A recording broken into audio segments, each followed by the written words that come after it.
Hi guys! May hapon sa tanan. Mag-walking yung taon guys.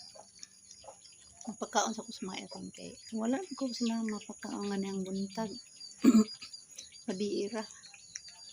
Ako sa kanon kay gutom mo maayang si mga. Kulag usawa din yung usawa mo asa.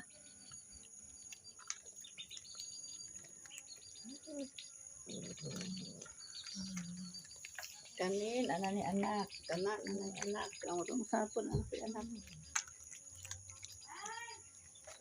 So, silingan ang saka dua ka anak. Ang ubang po anak tapos taas sa pag-asa ng gibutas kabinet siguro to ato.